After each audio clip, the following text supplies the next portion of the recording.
Hello नमस्कार साथियों, स्वागत है आप सभी का हमारे YouTube चैनल ब्लैंक नॉलेज पे। आज जो हम बात करने वाले हैं क्लास 28 की, जिसके अंदर हम पढ़ने वाले हैं MS एक्सेल्स की। जो है ये कौन सा है, MS एक्सेल का पार्ट 3। दोस्तों ये जो है MS एक्सेल का पार्ट 2 है, जिसके अंदर हम बात करेंगे कुछ इंपॉर्टेंट फैक्ट्स की, जिनके बारे में छोटी छोटी जानकारियों के साथ में हम इसे आगे बढ़ाते हैं। चलिए, सबसे पहले हमने जो बात की थी वो बात की थी टेप्स के बारे में। कौन कौन से टेप की बात कर ली थी हमने? होम टेप की बात कर ली थी। आज जो बात करेंगे इंसर्ट टेप की। दोस्तों इंसर्ट टेप में क्या क्या होता है, इन सब के बारे में चार्ट, टेबल्स और सिंबल्स, लिंक, टेक्स्ट, ये सारे की सारी चीजें क्या क्या होती है, किस तरह से हम इन्हें इंसर्ट करते हैं हमारी जो MS एक्सेल है, और कौन कौन से इससे महत्वपूर्ण प्रश्न बनते हैं हमारे एग्जाम्स में, उन सब के बारे में हम यहाँ पे बात करते हैं। चलिए करते हैं क्लास की शुरुआत। सबसे पहले हम बात करते हैं इसकी, ये होता क्या है हमारे पास में। जो लास्ट क्लास में हमने कुछ चीजें कवर कर ली थी, उसके बारे में थोड़ा सा बता देता हूँ, और जो हम नया पढ़ेंगे वो यहाँ से स्टार्ट करेंगे। सबसे पहले MS एक्सेल को क्या कहते हैं? एक स्प्रेडशीट प्रोग्राम्स कहते हैं, जिसके अंदर हमारे पास में अलग अलग टाइप्स की जो टेबल्स है उसको बनाने के लिए उपयोग में लेते हैं। MS एक्सेल में एक कॉलम को क्या कहा जाता है? फील्ड कहते हैं, या फिर सेल के नाम से जाते हैं। जो हमारा एक सेल बनता है वो किससे बनता है? एक रो एक कॉलम से मिलकर क्या बनता है? सेल। तो ये जो है, ये तो क्या है, हमारी रो है, और ये जो है ये क्या है? हमारा कॉलम है। तो इस टाइप से ये जो चीजें हैं इसे हम क्या बोलते हैं? Row and column. ऐसे जो एक कॉलम होता है हमारा, इसे हम क्या कहते हैं? इस टाइप का ही एक कॉलम होगा, इसे हम क्या कहेंगे? फील्ड के नाम से भी जानते हैं। और ऐसे ही जो हमारे पास में क्या होती है, इस टाइप से होती है, उसे हम क्या बोलते हैं? पंक्ति को हम क्या बोलते हैं? रो के नाम से जानते हैं, जिसको हम टपल या रिकॉर्डर के नाम से भी जानते हैं। इसके अंदर पेज मार्जिन, जो MS ऑफिस होता है, इसके अंदर पेज मार्जिन बाय डिफॉल्ट जो होता है वो कौन सा होता है? पोर्ट्रेट होता है। दोस्तों मैंने आपको बताया था पोर्ट्रेट और लैंडस्केप दो टाइप्स के क्या होते हैं हमारे। ये तो कौन सा है? पोर्ट्रेट। ये है हमारा लैंडस्केप, मतलब जिसकी चौड़ाई ज्यादा होती है वो तो क्या है? लैंडस्केप। और ये है जो कौन सा है? Portrait mode. ये दो टाइप्स के हमारे क्या होते हैं? ओरिएंटेशन होते हैं। ऐसे जो ओरिएंटेशन होते हैं, बाय डिफॉल्ट जो सीट होती है वो कितनी होती है MS एक्सेल्स के अंदर? हम जब बात करते हैं 2000, 2003 और 2007, 2010 और 2013 की जो MS ऑफिस है उसके अंदर, तो इनके अंदर जो हमारी MS एक्सेल्स की जो सीट्स यूज की जाती है वो कितनी होती है? MS एक्सेल की जो बाय डिफॉल्ट सीट होती है वो 3 शो होती है। लेकिन जब हम बात करते हैं MS एक्सेल्स की, कौन कौन सी? 2016, 2019 और 2021 की, तो इनके अंदर जो बाय डिफॉल्ट सीट होती है वो कितनी होती है? एक होती है। इसी को हम क्या बोलते हैं? बुक वन के नाम से भी जानते हैं, और इसी के अंदर सीट होती है। चलिए, बाय डिफॉल्ट जो सीट एक होती है वो किसमें होती है? 16 और 19 के अंदर होती है, जिसे एक सीट क्या होती है? जो पहले से ही यहाँ पे एड की हुई होती है। इसके बाद में हम बात करते हैं शॉर्टकट कीज की। रो को हाइड करने के लिए जो शॉर्टकट की यूज करते हैं, कंट्रोल के साथ में 9 को प्रेस करते हैं। ऐसे ही कॉलम को हाइड करने के लिए हम जो शॉर्टकट की यूज करते हैं, कंट्रोल के साथ में 0 को प्रेस करते हैं। कुछ इंपॉर्टेंट फैक्ट्स है जो हमारे एग्जाम्स के पॉइंट ऑफ व्यू से काफी ज्यादा इंपॉर्टेंट है। कौन कौन से बनते हैं इनके बारे में हम जान लेते हैं। दोस्तों ये जो फर्स्ट कॉलम है ये क्या है? नेम। नेम ऑफ वर्कशीट को हम क्या बोलते हैं? ए। तो जो हमारा जो फर्स्ट सीट है या फर्स्ट कॉलम है उसको किस नाम से जानते हैं? ए के नाम से। ऐसे ही हमारे पास में A1 के नाम से आएगा, A2 के नाम से आएगा, 2A, इस टाइप से नहीं आती। ये कैसे आई थी? A1, A2। तो हमारा जो सबसे पहले आता है वो नाम क्या आता है हमारे पास में? रो का नाम आता है, फिर उसके बाद में हमारे पास में कॉलम आता है। तो इस तरह से हम इसका नाम रखते हैं A1। ये जो आते हैं ये किसके अंदर आते हैं? हमारे जो एड्रेस बार होते हैं वहां पे। ये जो हमारे एड्रेस बार होते हैं इसको हम नेम बॉक्स के नाम से भी जानते हैं। यहाँ पे हमारे जो एड्रेस बार होते हैं उसको नेम बॉक्स के नाम से भी जानते हैं। ये फॉर्मूला बार होते हैं उससे पहले होते हैं। ये जो फॉर्मूला बार है उससे थोड़ा सा पहले होता है, उसे हम क्या बोलते हैं? नेम बॉक्स के नाम से जानते हैं। ऐसे ही जो हमारा लास्ट कॉलम है उसका नेम जो होता है वो क्या होता है? XFD। दोस्तों यहाँ से ये जो क्वेश्चन है कई बार हमारे एग्जाम्स के अंदर पूछा गया है, XFD क्या है? तो जो लास्ट कॉलम है, लास्ट कॉलम वो क्या है? XFD के नाम से जाना जाता है। तो लास्ट कॉलम जो हमारे एग्जाम्स है, फर्स्ट कॉलम ए है, इसके अंदर जो रोज की सीरीज चलती है वो ABC इस तरह से जेड तक चलती है। फिर ऐसे चलती है AA, AB, ऐसे लेके ए से लेके जेड तक चलती है। तो इस टाइप से फिर ये सीरीज हमारी रेगुलर चलती रहती है, ए बी, फिर ए बी ए से लेके ए बी जेड तक, इस टाइप से ये सीरीज हमारी आगे तक चलती है। इसके बाद में बात करते हैं बाय डिफॉल्ट रो की। दोस्तों ये जो रो की जो लेंथ होती है वो कितनी होती है, 12.75 पीटी इसकी क्या होती है, लेंथ होती है। ऐसे जो हमारा बाय डिफॉल्ट जो कॉलम होता है उसकी लेंथ कितनी होती है, 8.43। तो हमारा जो बाय डिफॉल्ट कॉलम होता है उसकी लेंथ कितनी है, 8.43। ऐसे ही हम बात करते हैं मैक्सिमम कैरेक्टर शो, एक सेल में जितने मैक्सिमम कैरेक्टर शो कर सकते हैं उसकी, 32767। ये जो है हमारे क्या होते हैं, एक के अंदर सबसे जो मैक्सिमम कॉलम्स होते हैं वो यहाँ पे हम क्या कर सकते हैं, शो कर सकते हैं। इसके बाद में हम बात करते हैं अलाइंस की। किसकी बात करते हैं, अलाइन। ये जो अलाइंस होते हैं हमारे कौन कौन से अलाइन होते हैं और इन अलाइंस का क्या क्या यूज करते हैं उसके बारे में जानते हैं। ये जो अलाइन है काफी ज्यादा इंपॉर्टेंट है हमारे एग्जाम्स की प्रोस्पेक्टिव से। इसके अंदर हमारे पास में कौन कौन से अलाइन होते हैं, मिडिल अलाइन, टॉप अलाइन होता है, मिडिल अलाइन होता है, बॉटम अलाइन होता है, लेफ्ट अलाइन होता है और सेंटर अलाइन, और फिर हमारे पास में राइट अलाइन। इसके अंदर क्या नहीं होता, जस्टिफाई जो अलाइन है वो यहाँ पे नहीं होता है। इसके बाद में हम बात कर रहे हैं थोड़ा सा आगे। दोस्तों आज जो हम बात करेंगे इंसर्ट टैब की। दोस्तों ये जो इंसर्ट टैब है इसके बारे में हमारे पास में अलग अलग ग्रुप से कौन कौन से टेबल ग्रुप है, इसके बाद में इलस्ट्रेशंस है, चार्ट्स है, स्पार्क लिंक्स है, फिल्टर्स है, लिंक्स है, इस टाइप से टेक्स्ट और सिंबल्स, ये सारे के सारे हमारे क्या है, इंपॉर्टेंट है। ये काफी ज्यादा इंपॉर्टेंट है हमारे एग्जाम्स के प्रोस्पेक्टिव से। तो इसके बारे में मैं आपको बता देता हूँ कौन कौन से क्वेश्चंस है जो हमारे इंपॉर्टेंट है, जो यहाँ से बनते हैं। हमें यहाँ पे किसी भी डॉक्यूमेंट्स में टेबल्स को ऐड करने के लिए हम इसका यूज करते हैं। तो कोई भी टेबल्स को ऐड करना है तो हमें टेबल्स वाले ग्रुप पे क्लिक करना होगा। लेकिन ऐसे ही हमें क्या करना है, टेबल्स का एक ग्रुप बनाना है। तो टेबल्स का ग्रुप बनाने के लिए हम किसका यूज करते हैं, पिवोट टेबल्स का यूज करते हैं, जिसके अंदर हम अलग अलग चीजें क्या कर सकते हैं, इसको रिकमेंड कर सकते हैं। इसके बाद में हम बात करते हैं इलस्ट्रेशन की। दोस्तों ये जो इलस्ट्रेशन होते हैं ये क्या होते हैं हमारे यहाँ पे, जब कभी भी हमें कोई भी डॉक्यूमेंट्स के अंदर, जो हमारा डॉक्यूमेंट्स है उसके अंदर हमें किसको ऐड करना होता है, डॉक्यूमेंट्स में फोटो या पिक्चर्स को ऐड करना होता है। तो फोटो पिक्चर्स को ऑनलाइन ऐड करना होता है तो हम किसका यूज करते हैं, इसका यूज करते हैं। ऐसे इमेज को भी हम क्या कर सकते हैं, इसमें ऐड करने के लिए इसका इस्तेमाल करते हैं। यहाँ से हम कोई शेप वगैरह ऐड करनी है तो उन शेप्स को भी ऐड करने के लिए यहाँ से हम इसका इस्तेमाल करते हैं। ये है जो स्क्रीनशॉट के लिए है, हम इस यहाँ से हम इसको स्क्रीनशॉट भी ऐड कर सकते हैं। इसके बारे में मैंने आपको पिछला जो वीडियो है उसके बारे में, जो वहाँ पे हमने बात की थी पावर पॉइंट और वर्ड्स की, उसके अंदर मैंने आपको डिटेल्स में इलस्ट्रेशंस को एक्सप्लेन किया, वहां से भी आप इसको देख सकते हो। इसके बाद में हम बात करते हैं थोड़ा सा आगे।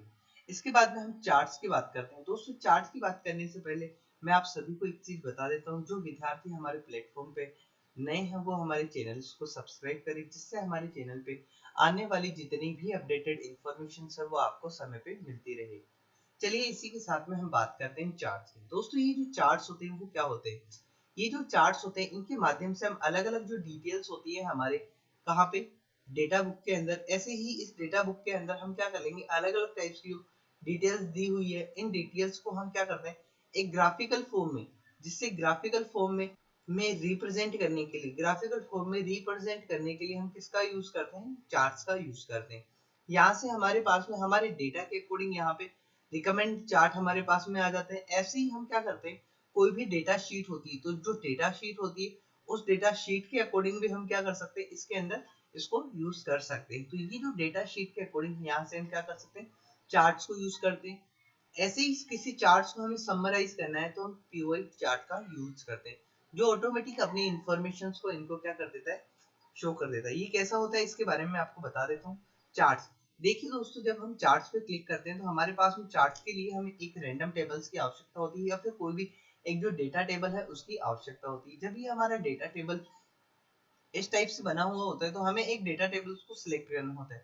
जैसे वो जो डेटा टेबल है उसको सिलेक्ट करने के बाद में हमारे पास में इस टाइप का क्या आ जाता है, चार्ट निकल कर आ जाता है और उसी के अकॉर्डिंग हमारा सीरियल 1 2 3 4 के अकॉर्डिंग उसके जो कलर्स कोडिंग है वो हमें इस टाइप से शो होते हैं। तो ये जो चीज होती है हमारी किसके अंदर होती है, चार्ट्स के अंदर। अगर यही चार्ट्स में इसके अंदर पाई चार्ट्स में कर देता तो यही चीज हमारे पास इस टाइप से जो पाई चार्ट्स होते हैं उसके अंदर परसेंटेज के अंदर जो भी 70%, 30%, इस टाइप से जो भी डेटा होगा वो इस तरह से पाई चार्ट के अंदर निकल के आ जाएगा। तो इस टाइप से जो चार्ट्स बनते हैं उसके लिए हमें डेटा की रिक्वायरमेंट होती है। उसके बाद में हम बात थोड़ी सी यहाँ पे बात करते हैं हम इसके बाद में स्पार्कलिंग की। दोस्तों ये जो चार्ट के ही टाइप्स होते हैं हमारे स्पार्कलिंग, जब ये हम चार्ट की बात करते हैं तो ये स्पार्कलिंग के अंदर जब कभी भी हमें कोई डेटा एक ग्राफिकल फॉर्म में रिप्रेजेंट करना होता है full to full, screen to screen, तो उसके लिए हम इसका यूज करते हैं, किसका, चार्ट्स का।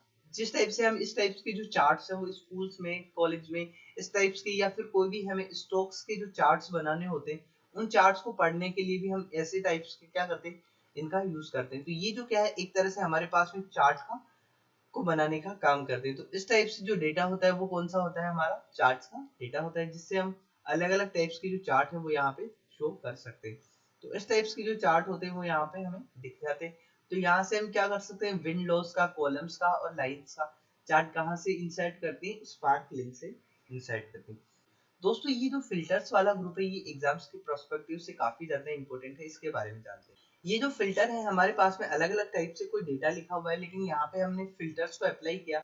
ऐसे ही जब हम फिल्टर्स को अप्लाई करते हैं तो यहाँ पे हमारे पास में अलग अलग जो डेटा शीट होती है, तो यहाँ पे हमारा कोई भी डेटा क्या होगा, इंसर्ट किया होगा। तो वो जो डेटा है वो क्या है, यहाँ पे इंसर्ट किया होगा, उसी के अंदर से हमें एक सिलेक्टेड जो डेटा है उसको बाहर निकालने के लिए हम किसका यूज करते हैं, फिल्टर्स का। तो फिल्टर्स को जब भी हम यूज करते हैं तो यहाँ पे हम ब्लैंक स्लाइड्स को सिलेक्ट कर सकते हैं, कोई पर्टिकुलर नंबर्स को सिलेक्ट कर सकते हैं, कोई इंफॉर्मेशन, कोई नेम होते हैं उनको सिलेक्ट करके हम नेम्स को इनको फिल्टर कर सकते हैं। और जो हमारी जो ब्लैंक स्लाइड्स होती है उनको क्या कर सकते हैं, सॉरी जो ब्लैंक सेल होते हैं उसको हम यहाँ से क्या कर सकते हैं, रिमूव कर सकते हैं। तो ये जो काम होता है ये कहाँ से कर सकते हैं, यहाँ से फिल्टर्स एंड टाइमलाइन से कर सकते हैं। इसके बाद में हम जो बात करते हैं किसकी, हाइपरलिंक की। ये जो हाइपरलिंक वाला ग्रुप है इसके बारे में मैंने आपको लास्ट क्लास में अच्छे से एक्सप्लेन कर दिया था पावर पॉइंट और वर्ड्स में। हमें कोई भी लिंक होता है, कोई भी हमारा जो डॉक्यूमेंट्स होता है उसके अंदर ऐड करने के लिए, जैसे हमारे पास में ये जो फाइल है हमारे कंप्यूटर के डेस्कटॉप पे रखी हुई है, तो इसे डेस्कटॉप से हमें कहाँ पे ऐड करना है, तो उसके लिए हमें कहाँ ऐड करना होगा, तो इस टाइप से एक क्या बन जाएगा, इसके अंदर हमारी डिटेल्स और डेटा बन जाएगा। और उस पर जब हम क्लिक करते हैं तो यहाँ पे एक ब्लू लाइन आ जाती है। जब हम कंट्रोल के साथ में यहाँ पे क्लिक करते हैं तो ये क्या हो जाता है, यहाँ से हम हाइपरलिंक को क्लिक करके एक्टिव कर सकते हैं और हमारी फाइल्स को हम डायरेक्ट इसको एक्सेस कर सकते हैं। इसके बाद में जब हम बात करते हैं वो किसकी बात करते हैं, टेक्स्ट की। दोस्तों ये जो टेक्स्ट होते हैं ये क्या होता है, जब हम टेक्स्ट की बात करते हैं तो ये है हमारा टेक्स्ट बॉक्स। हमें कहीं भी टेक्स्ट को ऐड करना है तो टेक्स्ट को लिखने के लिए तो हम किसका यूज करते हैं, टेक्स्ट बॉक्स का यूज करते हैं। ये हमारे एग्जाम्स के प्रोस्पेक्टिव से काफी ज्यादा इंपॉर्टेंट। ऐसे ही हमारे पास में बात करते हैं हेडर एंड फुटर की। जब कोई भी पेज या फिर डॉक्यूमेंट्स होती है, कोई शीट होती है, वहां पे हमें हेडर्स को यूज करने के लिए ऊपर का यूज करते हैं और फुटर को यूज करने के लिए या फिर कोई भी पेज नंबर वगैरह ऐड करने हैं तो हम इसका यूज करते हैं। तो इस टाइप से हम कोई भी हेडिंग्स के लिए हेडर्स का और फुटर्स का यूज करते हैं। और ऐसे ही हम यहाँ से हम क्या कर सकते हैं, हमारी जो नेम्स वगैरह है वो स्टाइल से अलग अलग तरीके से यहाँ से यूज कर सकते हैं। तो ये जो थे हमारे कहा क्या थे, डेट एंड टाइम यहाँ से ऐड कर सकते हैं। ये काफी ज्यादा इंपॉर्टेंट थे हमारे एग्जाम्स के प्रोस्पेक्टिव से, यहाँ से कई बार क्वेश्चन पूछे जाते हैं। हेडर एंड फुटर कौन से टैब से इंसर्ट करते हैं, तो हमारे इंसर्ट टैब से जो टेबल्स होती है उसमें क्या कर लेते हैं, इंसर्ट करते हैं। इसके बाद में हम बात करते हैं इक्वेशन एंड सिंबल्स की। दोस्तों ये जो इक्वेशन और सिंबल्स होती है हमारे एग्जाम्स के प्रोस्पेक्टिव से काफी ज्यादा इंपॉर्टेंट होती है। जब कभी भी हम बात करते हैं किसकी, हमारे इक्वेशन एंड सिंबल्स की, तो यहाँ पे कोई भी जो फाइल्स है उसके अंदर इक्वेशन और सिंबल्स को ऐड करना होता है, तो हम इसके अंदर इस टाइप से क्या करते हैं, फॉर्मूलेस वगैरह अप्लाई करते हैं। तो इस टाइप की जो अलग अलग फॉर्मूले हैं उनका इस्तेमाल करते हैं। इस टाइप की जो अलग अलग फॉर्मूले और इक्वेशन है उनको अप्लाई करने के लिए हम इनका यूज करते हैं, और इसके अंदर किस टाइप से हम इनको अप्लाई करते हैं वो देख लेते हैं। दोस्तों ये जो है हमारा कौन सा है, फॉर्मूला। यहाँ पे मैंने इक्वेशन पे क्लिक किया, जैसे ही मैंने इक्वेशन पे क्लिक किया हमारे पास में अलग अलग जो सिंबल्स थे इक्वेशंस के और जो एक्स्ट्रा स्ट्रक्चर थे जिनका हम यूज करते हैं हमारे किसी भी टाइप्स के जो एग्जांपल्स होते हैं उसके अंदर। तो e की पावर x इस टाइप की जितनी भी जो एग्जाम्स होते हैं, फॉर्मूलाज होते हैं, लिमिट्स लगाने के लिए, ऐसे ब्रैकेट्स लगाने के लिए, फंक्शन करने के लिए, मैट्रिक्स बनाने के लिए हम इनका यूज करते हैं। तो यहाँ से हम क्या कर सकते हैं, अलग अलग डेटा शीट के अंदर मैट्रिक्स और फॉर्मूलों को यूज कर सकते हैं। तो इसके लिए हम किसका यूज करते हैं, हमारे फॉर्मूला का यूज करते हैं। जैसे ही हम बात करते हैं सिंबल्स की, तो दोस्तों सिंबल्स को एक्सेस करने के लिए मुझे सिंबल्स पे क्लिक करना है। जैसे ही मैं सिंबल्स पे क्लिक करता हूँ इस टाइप का इंटरफेस हमारे सामने ओपन हो जाता है। यहाँ पे हमें अलग अलग टाइप्स की जो भी सिंबल्स हैं वो यहाँ पे शो हो जाते हैं। उसके बाद में हमारे पास में अल्फा बीटा गामा पाई इस टाइप्स की जो भी सिंबल्स है, ये डॉलर वगैरह, ये सारे सारे सिंबल्स यहाँ से आ जाते हैं। और यहाँ पे मैं इंसर्ट पे क्लिक करता हूँ तो वो सिंबल्स यहाँ पे सिंपली क्या हो जाते हैं, इंसर्ट हो जाते हैं। तो ये भी यहाँ पे हमारी एग्जाम्स के काफी ज्यादा इम्पोर्टेंट। जब ये सारी चीजें हो जाती है, इसके बाद में मैं थोड़ी सी चीजें और एक्सप्लेन करता हूँ आपको। दोस्तों ये जो ऑटो सम है ये क्या होता है, सम को मतलब जो हमारे एडिक्शन वगैरह है उसको ऐड करने के लिए हम ऑटो सम का यूज करते हैं। ऐसे ही क्लियर रिमूव कोई भी सिलेक्टेड वैल्यू है, सेल की वैल्यू को हटाने के लिए हम इसका यूज करते हैं। पिवोट की जो टेबल्स होती है, शॉर्ट्स एंड फिल्टर्स के बारे में जानते हैं। किसी भी चीज को अरेंज या रीअरेंज करने के लिए असेंडिंग और डिसअसेंडिंग ऑर्डर्स के अंदर हम क्या कर सकते हैं, ए से लेके जेड तक, और फिर ऐसे ही या फिर जेड से लेके ए तक, इस टाइप से कोई भी जो डिटेल्स होती है उसको क्या कर सकते हैं, शॉर्ट एंड फिल्टर्स के माध्यम से एक्सेस कर सकते हैं। इसके बाद में हम पिवोट टेबल्स की बात करते हैं, तो यहाँ पे समराइज डेटा की बात करते हैं। ये जो समराइज डेटा है इसके अंदर कोई भी डेटा है, डेटा फंक्शन जो हमारे यहाँ पे सेल्स में दिया हुआ है उन सबको हम क्या कर सकते हैं, पिवोट टेबल्स के माध्यम से समराइज कर सकते हैं। इसके बाद में स्केल टू फिट की बात करते हैं, तो यहाँ पे इस पे क्लिक करते हैं तो हमारी जो हाइट और विड्थ होती है यहाँ से हम क्या कर सकते हैं, सेल्स के अकॉर्डिंग फिट कर सकते हैं। अरेंज, अरेंज के जो ऑप्शंस होता है, ऑप्शंस के का यूज करके हम इंसर्ट के अंदर क्या कर सकते हैं, ग्राफिकल जो टेक्स्ट है उसको यूज कर सकते हैं। जैसे मैंने आपको अभी इमेज वगैरह, टेक्स्ट, फोटो वगैरह जो बताई थी जिसका हम यूज इलस्ट्रेशन से करते हैं, यहाँ से हम इसका यूज कर सकते हैं। दोस्तों इसके बाद में जो हमारे पास में 13 पॉइंट है वो कौन सा है, गोल सिक। दोस्तों ये जो गोल सिक है काफी ज्यादा इंपॉर्टेंट है और यहाँ से हमारे एग्जाम्स में कई ज्यादा बात। गोल सिक होता क्या है दोस्तों, यूज चेंज को इनपुट के अकॉर्डिंग क्या करते हैं, आउटपुट, मतलब कोई भी हमारा इनपुट है उसके अकॉर्डिंग हमें आउटपुट प्राप्त करना है तो हम किसका यूज करते हैं, गोल सिक का यूज करते हैं। तो ये भी हमारे एग्जाम्स के पॉइंट ऑफ व्यू से काफी ज्यादा इंपॉर्टेंट है। तो यहाँ पे हमने बात कर ली इन सारी चीजों की। अब बात करते हैं फॉर्मूला की। दोस्तों ये जो फॉर्मूले होते हैं हमारे पास में अर्थमेटिक फॉर्मूले होते हैं और कंपैरिजन ऑपरेटर्स होते हैं। तो ये तो थे हमारे कौन से कंपैरिजन ऑपरेटर्स, और इसके बारे में हम बात करेंगे जो हमारी फॉर्मूला बार आएगी तो वो जो फॉर्मूला है उसके अंदर हम इन सारी चीजों के बारे में एक एक करके बात करेंगे। एडिशन, सब्ट्रैक्शन, मल्टीप्लाई, डिवीजन, ये सारी सारी चीजें हम यहाँ पे कर सकते हैं। इसके बारे में हम टेक्स्ट के बारे में बात करते हैं। तो टेक्स्ट के अंदर जब हमने बात किया, इसका उपयोग अलग अलग टेक्स्ट को जोड़ने के लिए करते हैं, और ऐसे ही हम इसके अंदर एंड का चिन्ह टेक्स्ट को जोड़ने के लिए आदि के लिए हम क्या कर सकते हैं, यूज करते हैं। इसके अंदर कुछ इंपॉर्टेंट चीजें थी वो मैंने आपको बता दी इंसर्ट के बाद में।